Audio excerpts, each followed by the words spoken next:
Hello, my name is Lucy Bilaver. I'm an associate professor of pediatrics at Northwestern University and a member of the Center for Food Allergy and Asthma Research. I'm here today to talk to you about a study that we just completed and was recently published entitled Understanding Food-Related Allergic Reactions Through a U.S. National Patient Registry.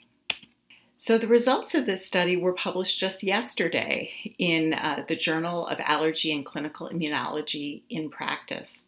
I want to acknowledge my co-authors on the study, Jamie Firestein, Daniel Brown, and Ruchi Gupta. So the motivation for this work stems from the fact that previous studies have focused primarily on unintentional food-related allergic reactions, but few have actually explored the motivation of intentional exposure to a known food allergen. It's important when looking at this work that we were able to distinguish between the type of intentional exposures that stem from completing oral food challenges or engaging in oral immunotherapy. Some commonly cited reasons for unintentional reactions include cross-contamination, hidden allergens, food preparation errors, as well as label reading errors. But what do we know about intentional exposure to a known allergen? So there's limited prior research, and it has primarily focused on risk-taking by adolescents and young adults, but not in the context of specific reactions. An exception to that statement is a multi-site prospective study of infants that was done by Flesher et al. In 2012. In this study, they found that intentional exposure accounted for 11.2% of reactions to milk, egg, or peanut in the context of specific reactions. Nonetheless, there remains a lack of data on the frequency of patient-reported reactions, the frequency of intentional versus unintentional reactions, and reasons behind intentional exposure to food allergens among adults and older children. So the objective of our study was to identify the frequency and context of food-related allergic reactions among children and adults. So to accomplish this objective, we used data from the FAIR Patient Registry. We used two surveys that are currently in the registry. The Food Allergy History Survey, which collects information on patient demographics, current food allergies, recent reactions, comorbidities, symptoms, diagnosis, treatments, and tolerance. We also relied heavily on the Food Allergy Reaction Survey. This survey really delves deeper into patients' food allergy reaction and explores contemporaneous events and motivations that may have influenced the reaction. So here's just a screenshot of the specific item in the Food Allergy History Survey that we use to measure food-related allergic reaction frequency. So specifically, there was a survey question that asked respondents, on average, how many allergic reactions does the participant have per year? And you see there's a range of response options. We also, in the Food Allergy Reaction Survey, we used three questions that related to the intentional versus unintentional motivations behind a reported reaction. So first, participants were asked, was the participant's food allergy exposure intentional, unintentional, or was the respondent unsure? And then there's a further two questions for those respondents who indicated that the food allergy exposure was intentional. There are several options that respondents could check to indicate why you think the participant experienced the intentional reaction. And some of the response options that we predicted related to things like bullying, not deciding to take the risk anyway, not being aware of the risk. And then similarly, there were a number of coded response options in the question that asked respondents who indicated their reaction was unintentional, why they thought the participant experienced the unintentional reaction. And items in these response options included things like cross-contact with other food allergens, as well as labeling and menu errors.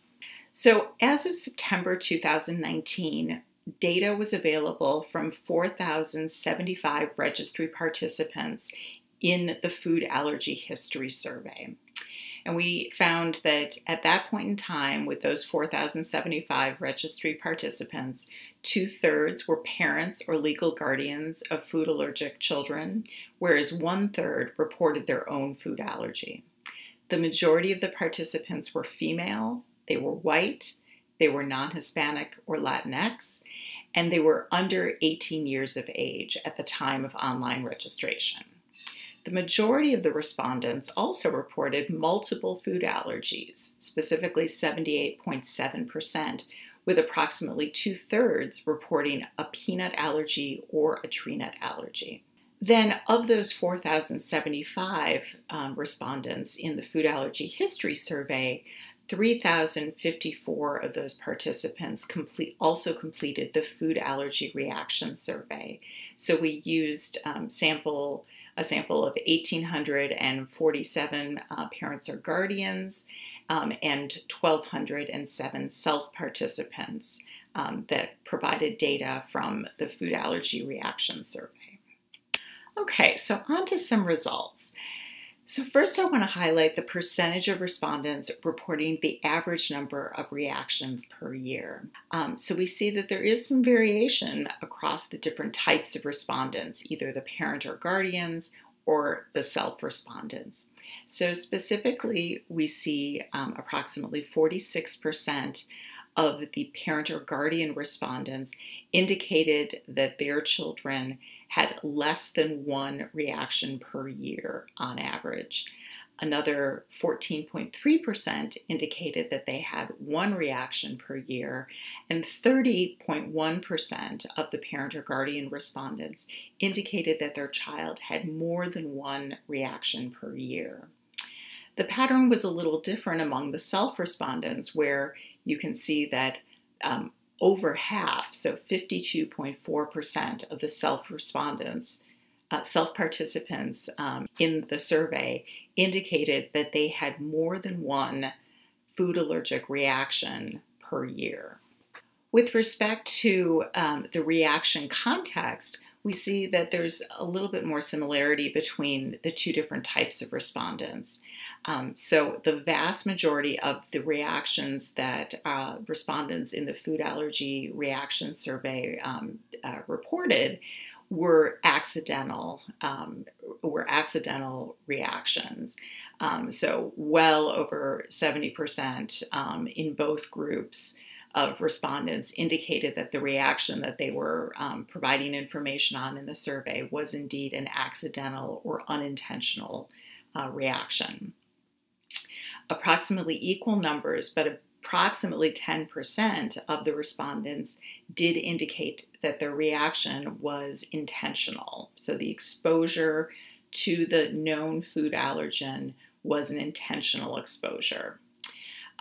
From the data that we received in the other responses, so where respondents were able to write in what their reason for the specific reaction was, we were able to identify and then separate a number of respondents who told us about a reaction relating to medical care that they had received. So things like an oral food challenge or participating in oral immunotherapy.